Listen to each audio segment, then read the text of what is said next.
Shalom, Aleichem, peace be upon you, and welcome back to the broadcast. I'm Shawn. Today, we are looking at this week's Torah portion, which happens to be entitled Toldot. Let me give you the portion summary real quick. The sixth reading from the book of Genesis is named Toldot, which means generations. It is so named because the Torah portion begins with the words, "Now these are the records of the generations of Isaac." Toldot tells the story of the birth of Jacob and Esau and their struggle for the birthright and blessing of their father Isaac. We also learn about Isaac's trials and difficulties in the land of Canaan, and the portion concludes with Jacob's deception of Isaac in order to procure the family blessing. So, today's portion is one of my favorites. You've got the birth of Esau and Jacob, Esau selling his birthright. You got this whole scenario with Isaac and Abimelech. You have Esau taking these two Hittite wives, and then Jacob, quote unquote, stealing the blessing, which we'll talk about, and so forth. And then Esau then takes another wife from Ishmael's descendants, hoping to please his family that way. It's a mess. It is an absolute mess. But the reason why this is one of my favorite portions is because just from a spiritual perspective, there is so many lessons here, so many powerful lessons for us. And this whole story of Esau is extremely important. From a spiritual perspective, this selling of the birthright is massively important to take to heart. The other thing is, where you learn from this portion, or it's reiterated, or you really gather it from it, is that the things you speak have power. The things you say have power. Words have meaning. Oaths are very important and meaningful, which is why Jesus tells us, don't make these oaths. Just let your yes be yes and your no be no.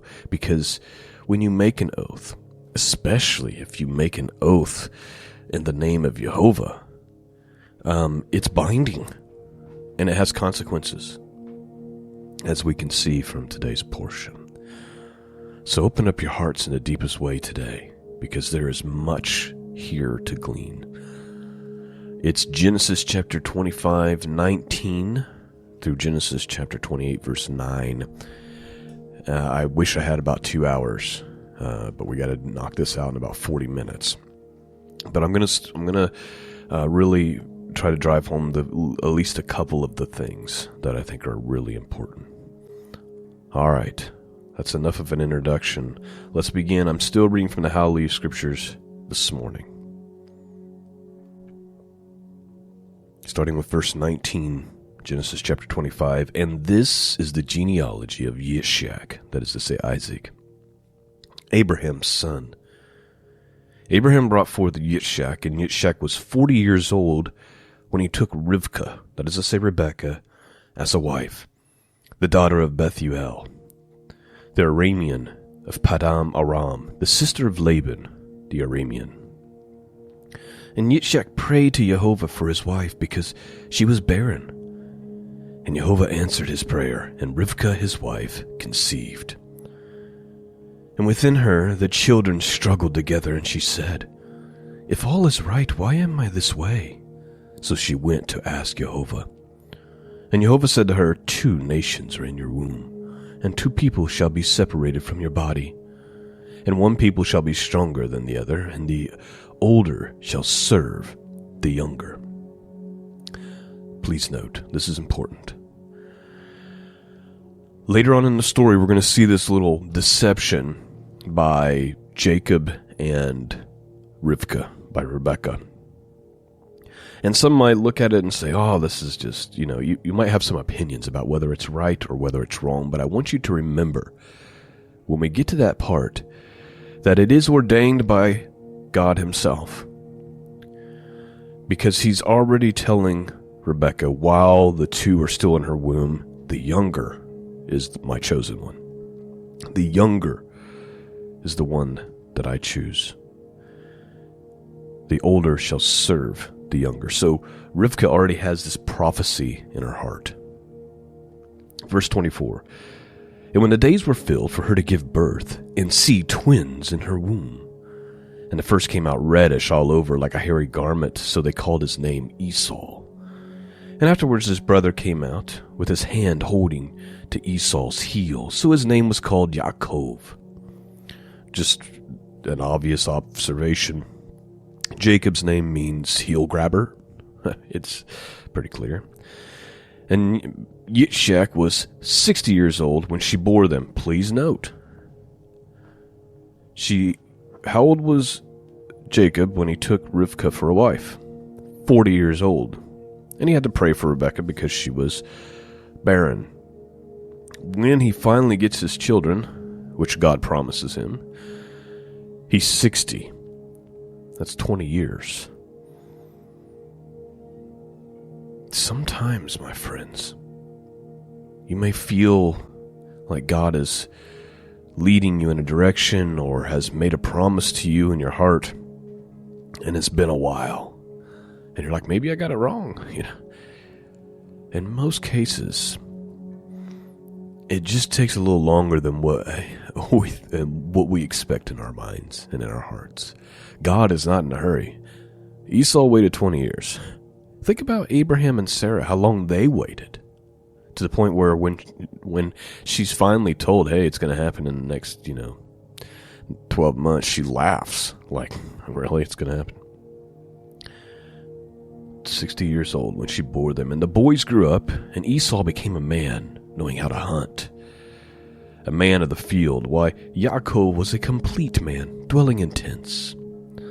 And Yitzhak loved Esau because he ate of his wild game, but Rivkah loved Jacob. And Yaakov cooked a stew, and Esau came in from the field, and he was weary.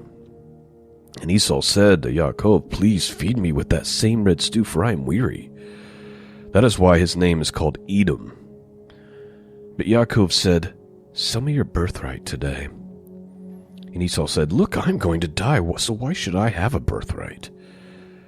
Then Yaakov said, swear to me today. And he swore to him and sold his birthright to Yaakov. And Yaakov then gave Esau bread and stew of lentils. And he ate and he drank, and he rose up and left. Thus Esau despised his birthright. Listen, my friends. Jacob said, swear it. Your oaths matter. This is something that's not going to be undone, as Esau's going to find out very, very harshly. There's so many spiritual lessons here. Esau comes in. His birthright is a double portion. That's the tradition. We'll talk more about it when we go read the blessings here in a minute. He's hungry. He gives up his birthright because of some momentary fleshly need or desire. I'm hungry. I'm willing to give up the most valuable thing I have because I'm hungry right now. Think about the spiritual implications here. How many people, and I've seen it, my friends, I've seen people lose their careers, their families, their relationship with God to please the flesh in the moment. I've got this desire right now. I've got this need right now to feed the flesh. They throw it all away for soup. Their marriage, their families destroyed, household destroyed,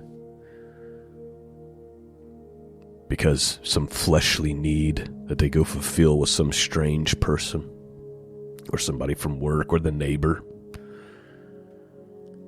They walk away from God because they're so ashamed of the sins that they've committed. They go back into the world sacrificing everything, eternal consequences, to feed the flesh. This is Esau. He's profane. The book of Hebrews has a very clear description of this madness. If you go to chapter 12, verses 14 through 17, it says, "Follow peace with all men and holiness, without which no man shall see the Lord." Remember the context here. This is about holiness. "Looking diligently, lest any man fail of the grace of God, lest any root of bitterness springing up trouble, and thereby many be defiled, lest there be any fornicator or profane person as Esau, who for one morsel of meat sold his birthright. For you know that afterwards he would have inherited the blessing. He was rejected, for he found no place for repentance, though he sought it carefully with tears." There's some things, my friends, that can't be undone. Esau wanted to repent, but it's too late. What's done is done. Take this very seriously. Take this to heart. Don't throw away your inheritance, your blessing, your family, your relationship with God. Don't throw it away for porridge. Let's continue on. "And there was a scarcity of food in the land because of the first scarcity of food, which was in the days of Abraham. And Yitzchak went to Abimelech, sovereign of the Pelishites in Gerar. And Jehovah appeared to him and said, 'Do not go down to Mitzrayim. Live in the land which I command you. Sojourn in this land, and I shall be with you and bless you. For I give you these lands to you and to your seed. And I shall establish the oath which I swore to Abraham your father. And I shall increase your seed like the stars of the Shemayim, and I shall give you all the lands to your seed. And in your seed all the nations of the earth shall be blessed. Because Abraham obeyed my voice, guarded my charge, my commands, my laws, and my Torah." That is to say, Torah. So please note, Jehovah appears to Isaac and says, "I made an oath, and it's going to be fulfilled because there's power in my words. I'm going to bless you and your seed, and you're going to sojourn in this land. And here's why. Your seed and the nations of the earth are going to be blessed. Why? Because Abraham did something. He obeyed my voice. He guarded my charge and my commands, my laws, and my Torah." Very interesting, because none of these things have been officially given, right? Because we don't get the Ten Commandments and the Torah until we get to Moses later. And yet, Abraham observed these things. I think there's a couple of things going on here. It could be simply talking about every time that God gave a commandment to Abraham, he was willing and obedient. Go sacrifice your son. He takes him up on the mountain. Leave your homeland and go to a land that I'll show you, and he obeys. Or it could be a situation like this, which I'm more inclined to believe, and that is when the Spirit of God is upon a person. It's almost like the law is written on their heart, and you just instinctively know what to do and how to behave because the Spirit of God is with you. Either way, actions matter. And Yitzchak dwelt in Gerar, and when the men of the place asked about his wife, he said, "She is my sister." For he was afraid to say, "She is my wife," lest the men of the place should kill me for Rivkah, because she is good looking. Same problem. Isaac's got the same problem that Abraham had, right? The problem every man wants to have until you find yourself in this situation, which is you have the most beautiful woman, most beautiful wife. Everywhere you go, she's the most attractive woman in the land. But with that comes a barbaric behavior. And this is a reminder of just kind of the times. At this day and age, if you had a wife that was that attractive and you go into some city as a foreigner, the odds were good you were going to be executed and she was going to be taken from you, because that's just the brutality of mankind. So he takes a lesson out of his father's book, says it's my sister. Says she's my sister. And it came to be, when he had been there a long time, that Abimelech, sovereign of the Pelashites, looked through a window, and he watched and saw Yitzchak playing with Rivkah, his wife. Please note,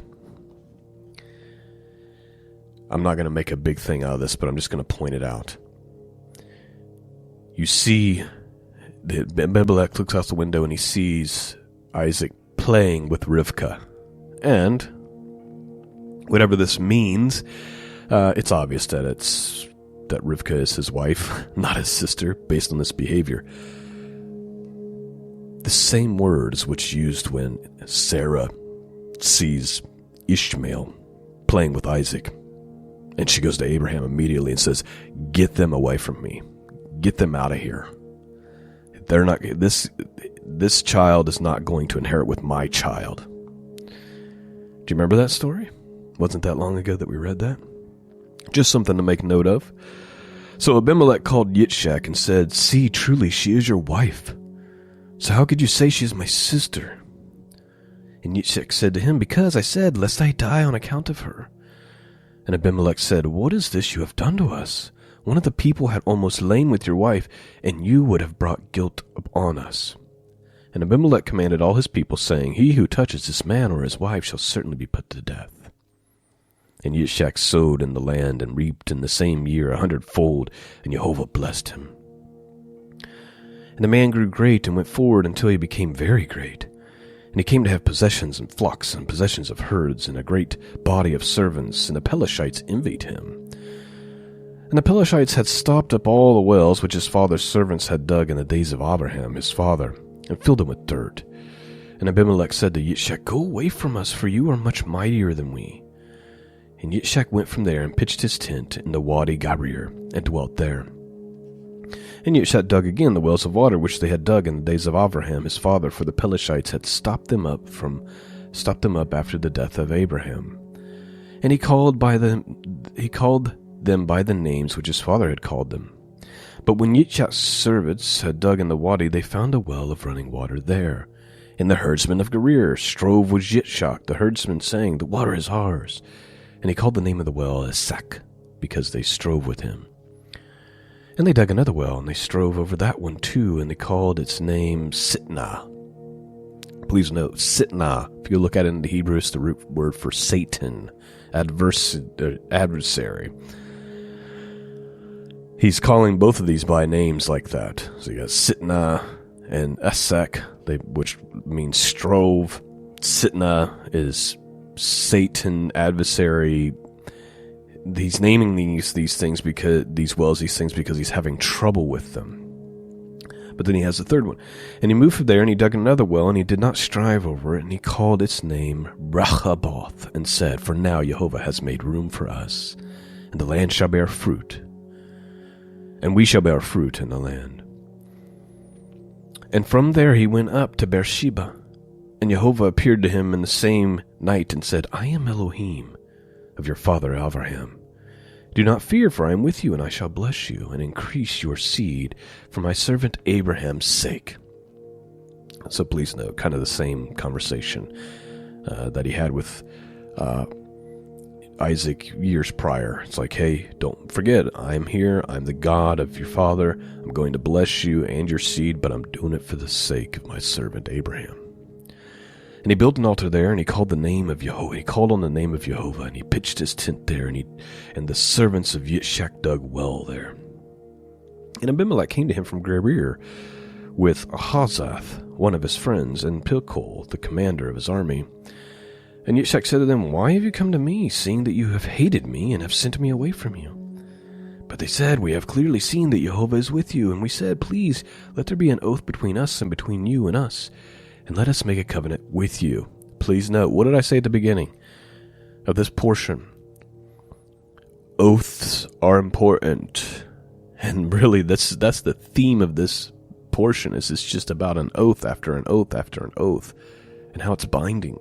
God's oath to Abraham, which he reminds Isaac of twice. This oath between Jacob and Esau. This oath between God and Rebekah, about which son would be what. And as we're going to see, when Isaac gives the blessing, it's irreversible. Let there be between you and us, and let us make a covenant with you, that you do no evil to us, as we have not touched you, and we have not done only good towards you, and have sent you away in peace. You are now blessed by Jehovah. And he made them a feast, and they ate and they drank, and they rose early in the morning, and swore an oath with one another. And Yitzchak let them go, and they departed from him in peace. And on the same day it came to be that the servants of Yitzchak came and informed him about the well which they had dug, and he said to him, We have found water. So he called it Shivlah. Therefore the name of the city is Beersheba to this day. And when Esau was 40 years old, he took as wives Yehudith, the daughter of Beri the Hittite, and Basma, the daughter of Elion the Hittite. And they were a bitterness of spirit to Yitzchak and Rivkah. So see, Isaac and Rebekah are really put off by this, because Esau, being a profane man that he is, goes and takes wives from these foreign nations, not from the Hebrew people, and that is a burden on them. As you can imagine, they're going to be different spiritually. Everything's going to be different. Their worldview, how they behave, what's right, what's wrong. And so they were not fans, to say the least. And it came to be, when Yitzchak was old, and his eyes were too dim to see, that he called on Esau, his elder son. Please note, when it says Isaac is old, he's probably 100, right? Because he was 60 when they were conceived. And now it says that Esau was 40, and he took wives, and now Yitzchak is old, so he's at least 100 at this point, and his eyes are dim. And he called Esau, his elder son, and said to him, My son. And he answered him, Here I am. And he said, See now, I am an old, and I do not know the days of my death. Now please, take your weapons, your quiver, and your bow, and go out to the field and hunt wild game for me, and make me a tasty dish, such as I love, and bring it to me to eat, in order that my being may bless you before I die. And Rivkah heard when Yitzchak spoke to Esau his son. And Esau went to the field to hunt wild game, and to bring it. And Rivkah spoke to Yaakov her son, saying, See, I heard your father speak to Esau your brother, saying, Bring me wild game, and make me a tasty dish to eat, and bless you in the presence of Jehovah before my death. And now, my son, listen to my voice according to what I command you. Please go to the flock, and bring me 2 choice young goats, and make me a tasty dish from them for your father, such as he loves.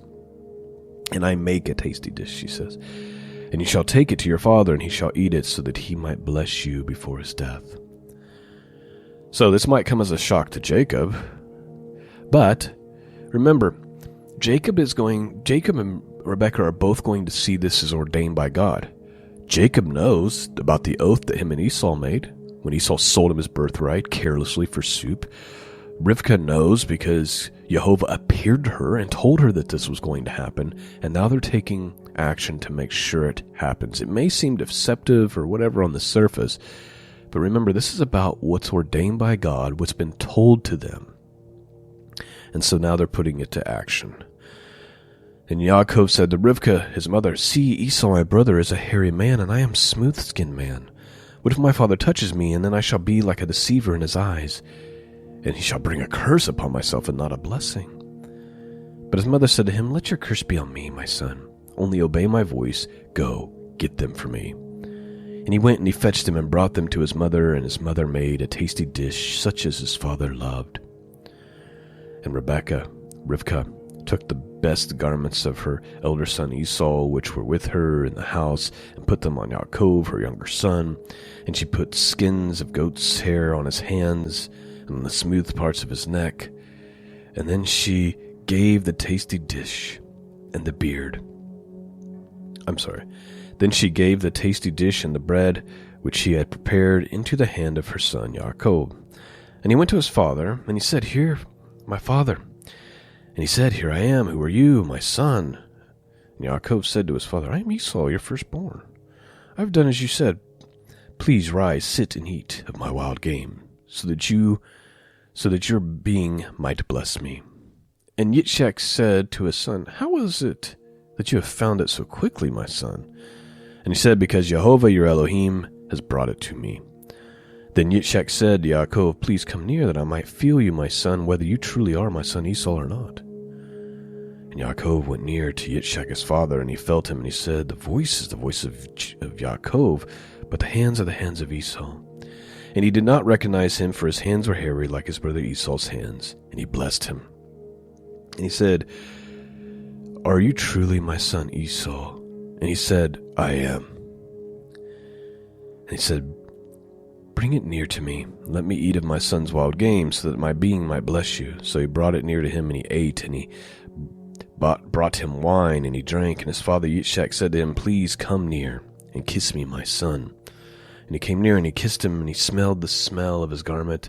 And he blessed him, and he said, See, the smell of my son is like the smell of the field, which Jehovah has blessed. And Elohim give to you the dew of the Shemayim, of the fatness of the earth, and the plentiness of the grain and wine. Let people serve you, and nations bow down to you.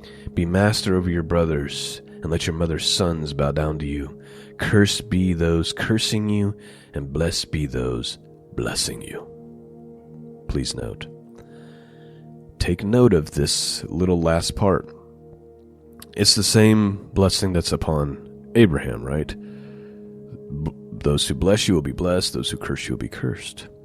It's like the blessing of God. It's not just this other stuff, which is, about prosperity and goods and all that. Verse 30, And it came to be as soon as Yitzchak had finished blessing Yaakov, and Yaakov had hardly left the presence of Yitzchak his father, that Esau his brother came in from his hunting.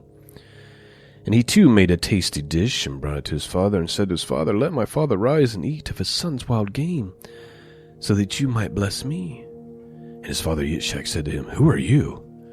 He said, I am your son, your firstborn Esau. And then Yitzchak shuddered within with exceedingly great trembling, and he said, Who was it then who hunted wild game and brought it to me? And I ate it all before you, and I have blessed him. Even so he is blessed. So please note, Isaac knows it can't be reversed. It is what it is. It's been pronounced. Words have meaning. Words have power. Oaths have meaning. Oaths have power. And when Esau heard the words of his father, he cried an exceedingly great and bitter cry. And he said to his father, Bless me too, O my father. He said, Your brother came with deceit and took your blessing. And Esau said, Was his name then called Yaakov? Heel grabber, right? For he has caught me by the heel these 2 times. He took my birthright, and see, now he has taken my blessing. And he said, Have you not reserved a blessing for me?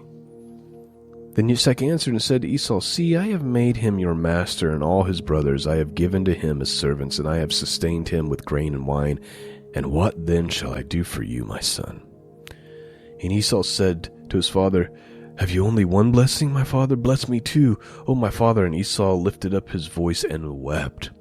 Just like the book of Hebrews says, right? He repented with tears, but there was no place for it. And Yitzchak his father answered and said to him, See, your dwelling is the fatness of the earth, and above the dew of the Shemayim from above. See, same blessing as Jacob. And by your sword you are to live and serve your brothers, and it shall be with you to grow restless, that you shall break his yoke from your neck. You see, the Esau is going to be blessed with wealth. He's not going to have that thing that Jacob has. That blessing of God, that oath from God to be blessing those who bless you and cursing those who curse you. And Esau hated Yaakov because of the barakah, the blessing, which his father blessed him. And Esau said in his heart, The days of mourning for my father draw near, then I'm going to kill my brother Yaakov. And the words of Esau, her older son, were reported in Rivkah, and she sent and she called Yaakov, her younger son, and said to him, See, your brother Esau comforts himself concerning you to kill you. And now, my son, listen to my voice. Rise, flee to my brother Laban at Haran, and stay with him a few days until your brother's wrath turns away, until your brother's displeasure turns away from you and he forgets what you have done to him. And I shall send and bring you from there. Why should I be bereaved of both in one day?" And Rivkah said to Yitzchak, "I am disgusted with my life because of the daughters of Heth. If Yaakov takes a wife from the daughters of Heth, like these two are the daughters of the land, what is my life to be?" So Rebekah goes to Isaac and is like, there's two problems. One, she's prepping him for the fact that she's going to send Jacob to Laban, her brother. But also she's tormented by the fact that her two daughters-in-laws are these pagan women. And she's telling Isaac, "I couldn't stomach it if this were to happen with Jacob as well." Verse 28. And Yitzchak called Yaakov and blessed him and commanded him and said to him, "Do not take a wife from the daughters of Canaan. Arise and go to Padam Aram to the house of Bethuel, your mother's father, and take a wife for yourself from there, from the daughters of Laban, your mother's brother. And El Shaddai bless you, and make you bear fruit and increase you, and you shall become an assembly of peoples, and give you the blessing of Abraham to you and to your seed with you, so that you inherit the land of your sojourners, which Elohim gave to Abraham." So please note, we're almost done. I just want to reiterate it. What is the real blessing that Jacob's getting that's different, that's double portioned? It's the blessing of Abraham, as we've seen reiterated twice now. So Yitzchak sent Yaakov away and went to Padam Aram to Laban the son of Bethuel, the Aramean, and the brother of Rivkah, the mother of Yaakov, and Esau. And Esau saw that Yitzchak had blessed Yaakov and sent him away to Padam Aram to take himself a wife from there, and that as he blessed him, he gave him a command saying, "Do not take a wife from the daughters of Canaan." And that Yaakov had obeyed his father and his mother and had gone to Padam Aram. So Esau saw that the daughters of Canaan did not please his father Yitzchak. And Esau went to Yishmael and took Mahalath, the daughter of Yishmael, Abraham's son, the sister of Nebaioth, to be his wife besides the wives that he had. And that is how the portion ends, my friends. Esau trying to undo some of the decisions, but it cannot be undone. He already married two pagan wives. Marrying a third wife from Ishmael, nonetheless, is not going to solve this problem. You sold your birthright. You despised it because you wanted to be a profane, adulterous person, a fornicator. Your decisions you make in life have consequence, some of them eternal. Actions matter, because your actions demonstrate what you truly believe. I pray you've been blessed this morning and strengthened in righteousness and holiness because of the Word of God. I thank you for listening. Please consider supporting the podcast. It needs prayer. It needs financial support. And I definitely can't do this without you. So please consider doing that. Pray about it if you need to. But above all, please just pray for the prosperity of the podcast. And I'm not talking about financial. I'm talking about it going forth and piercing hearts and making an impact around the world. Peace and grace be with all of you. And until next time, God bless.